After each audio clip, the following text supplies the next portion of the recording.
嗨嗨嗨，我是果果。今天讲的是印度与巴基斯坦的最新升级，如何重塑南亚地缘格局？中国如何看待这场军事对峙对地区稳定的影响？独家专访中国著名战略分析师高志凯，深度剖析中巴印三角关系、中巴经济走廊安全挑战及中国的技术支持承诺。从太空监视到人工智能整合，这场对话将揭示超级大国如何重新定义21世纪的地区安全架构。请看前方发来的报道。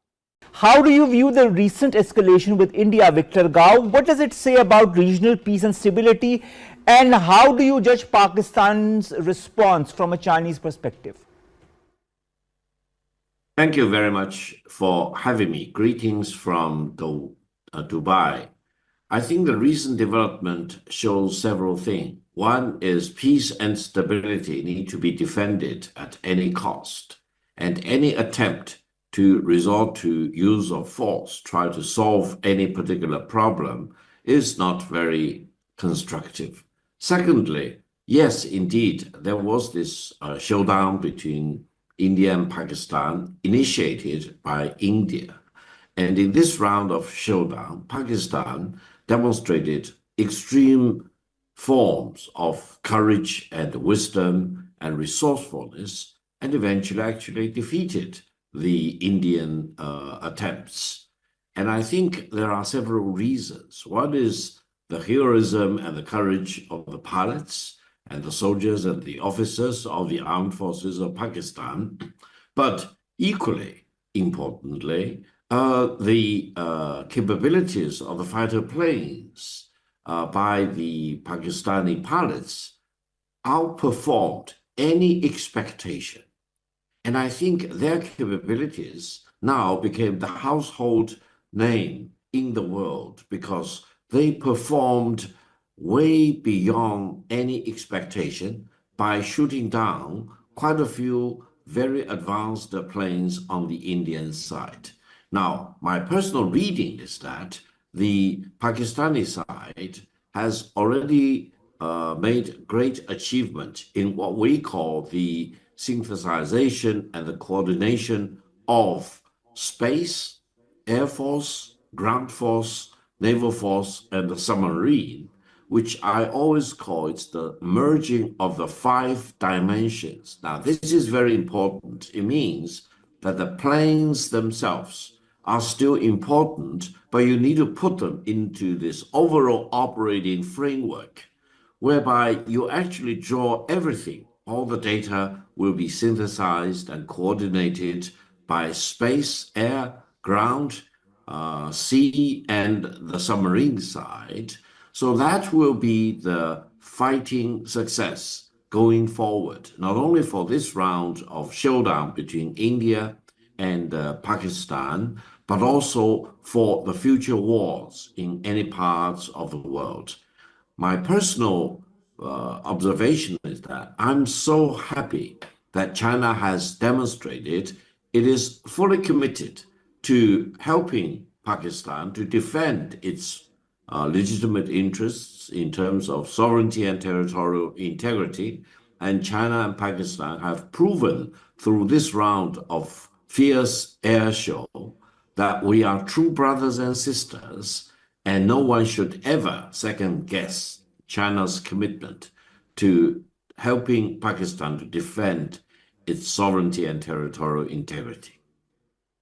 Talking of Pakistan-China relations, Mr. Gao, you've described these relations as ironclad and have emphasized mutual support. In light of the recent Indian strikes on Pakistani territories that you've talked about as well, how does China interpret these actions, and also what implications are these going to have for regional stability?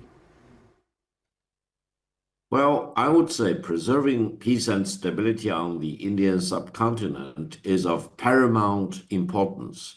And mainly, both India and Pakistan have very large populations, and they all need to develop their economy to make sure that the people will enjoy the standards of the living ever being improved. And then war will actually destroy any prospect of improved living standards for the people. Now, the further thing is that India should not become a proxy of another superpower. And I'm very much concerned about the recent frequent exchanges between the high-level officials on the American side and the Indian side just before the outbreak of hostilities initiated by India against Pakistan. That means countries like India and Pakistan really need to use their own brain power to maintain peace and stability and make sure that they will conduct their relations in peace and diplomacy and dialogue. And if there are any problems, try your best to solve the problems in negotiations, rather than losing any patience to jump to the conclusion and use war as if that could help you to solve the problem. Now, I would say China and Pakistani cooperation involves the seamless integration of technologies of all kinds, and China will have no hesitation to share with Pakistani brothers and sisters the most advanced technologies at China's disposal. And China is really fast becoming one of the most important leading powers in the world in terms of the most advanced technologies, especially in the artificial intelligence side. That will make our brothers and sisters in Pakistan more assured that they will have the capabilities to deal with whatever adversities in the coming years and beyond. Mr. Gao, you have stated in previous interviews that China will not waver in defending Pakistan's sovereignty and core interests. You've highlighted a little aspect of that in your previous response as well. But in the larger context, looking at the current escalation and how India is a neighbor that cannot be trusted with its statements or its belligerent attitude and its warmongering and its jingoism, what forms could the support that China has already given to Pakistan many times, even recently, what forms could this further take to strengthen the relationship and also to strengthen Pakistan's stability and strategic positioning in the region? Yeah, allow me to mention one thing. I'm personally shocked when India decided to divert the water from Pakistan, which will result in extreme difficulties for the millions of the people in Pakistan if the water would be diverted otherwise. Now, I understand between Pakistan and India, there have been concluded agreements or even treaties about how the water in these important rivers should be allocated. And if India would do this, regardless of its treaty obligations and international law obligations, I'm very much concerned, because I said in my interview on the Indian television that in terms of war, this may be considered as a war crime. In terms of peace, this may be considered as a crime against humanity. So I will personally propose that among China, India, and Pakistan, we need to come up with agreements so that no country should be allowed to divert water from these rivers against international obligations or against mutual treaty obligations. And if one country decides to divert water against another country, which is on the downstream, then the third country on the upstream should have the obligation to deal with this violating country. Now, this will probably make this treaty about the water allocation in the Indian subcontinent more reasonable and more predictable, because no one should be allowed to divert or deny the countries and the people in the downstream the benefit of using water in the upstream. Most of these rivers originate in China's Tibetan region anyway. That's true. Mr. Gao, also you've also highlighted many a times the importance of the CPEC, the China-Pakistan Economic Corridor, as a symbol of deep strategic trust between the People's Republic of China and the Islamic Republic of Pakistan. Could the current hostilities affect the progress and security of CPEC projects? What kind of future are you seeing as far as CPEC and BRI is concerned? Well, my personal observation is that while China has been involved in BRI initiatives in more than 160 countries in the world, the whole CPEC projects combined together are the largest investment ever in the BRI system. Now, compared with other projects in historical terms, I would also be surprised if you can really find any other major infrastructure projects which can surpass the scale and the importance of the CPEC projects. So CPEC is really a liberating force for millions of the people in Pakistan, and it will really bring peace and stability and prosperity to different parts in Pakistan. Now, I'm personally very much concerned about some terrorist attacks against people involved in the projects of the CPEC, and I do hope China and Pakistan will work together, join hands together to make sure that safety will be absolutely provided and no loss of life will be allowed to happen. And then sufficient resources should be allocated to protect the safety and the security of the CPEC projects. I think India should also join the BRI projects. They claim that because some parts of the CPEC projects go through some part of Kashmir controlled by Pakistan, they think that's a violation against their interest. I hope India will have a larger historical perspective to look at all these CPEC projects. The more connectivity projects there will be in the Indian subcontinent, the greater benefits will be created for the benefits of the Pakistani people, but also for the Indian people at large. Mr. Gao, finally, you've mentioned previously also that any threat to Pakistan's legitimate interests is a serious matter for China. How does China plan to address potential threats to Pakistan's territorial integrity in all the international fora? Well, I truly believe from the Chinese perspective, Pakistan is a ironclad country as far as China is concerned. All the Pakistani people are brothers and sisters.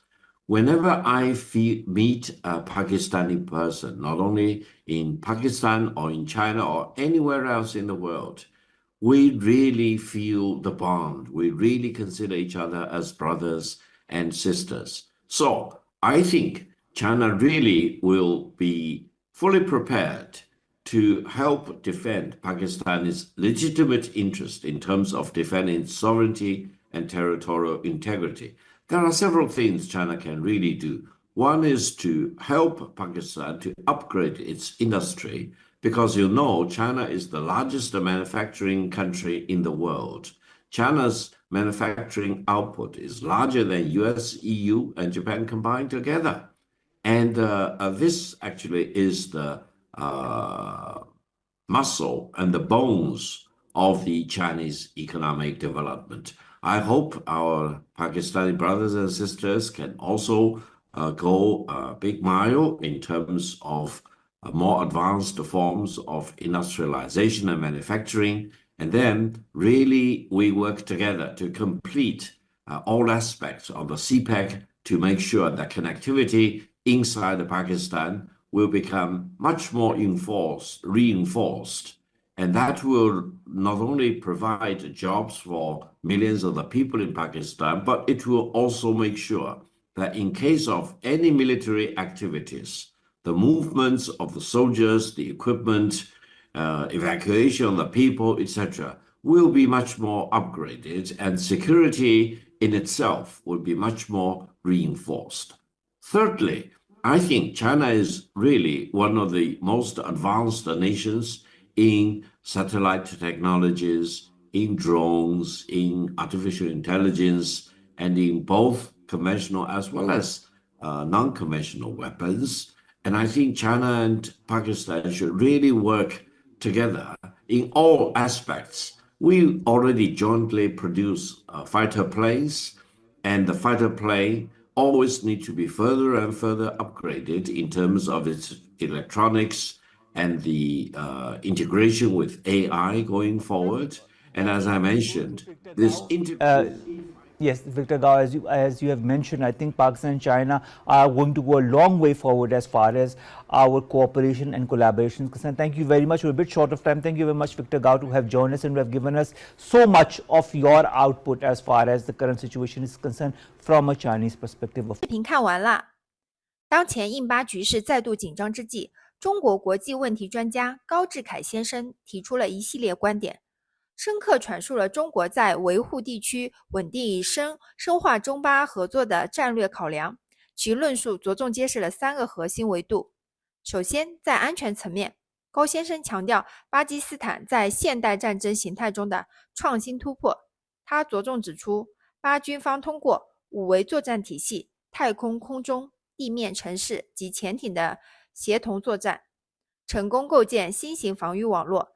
这种评价既展现对盟友军事革新的肯定，也暗合中国提出的智能化战争理论，凸显出中巴军事技术合作的深度融合，特别是对巴飞行员击落先进战机的战力分析，侧面印证了中国军工技术输出的战略价值。其次，在经济走廊建设方面，高志凯以战略眼光强调 CPEC， 就是中巴经济走廊的解放性力量。他将该项目的定位提升至区域命运共同体高度，指出其不仅具有经济辐射效应，更是稳定南亚的地缘政治支柱。针对印度对 CPEC 路径的质疑，他创造性提出泛区域参与构想，建议印度以战略前瞻性加入互联互通进程。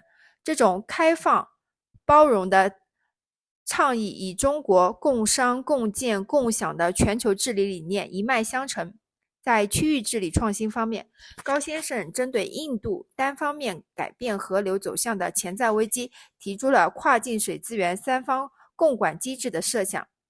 这一方案既包含国际法理资源、援引战争罪以反人类罪条款，又强调中国作为上游国家的责任担当。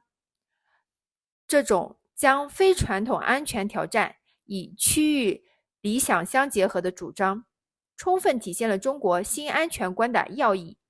中国当前对南亚的战略定位，正如高志凯所言，始终遵循铁杆友谊的外交伦理与共同安全的战略理性。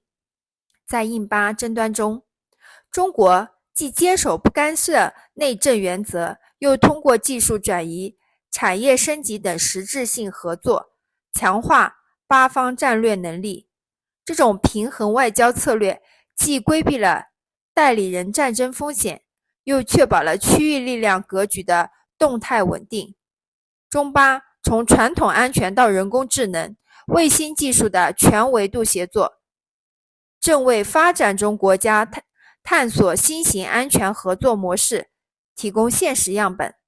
在百年变局加速演讲的今天，这种植根共同发展、着眼长远布局的战略定力，恰是中国负责任大国外交的生动注脚。谢谢大家观看，喜欢请评论、点赞加订阅，明天再相见哦，拜拜。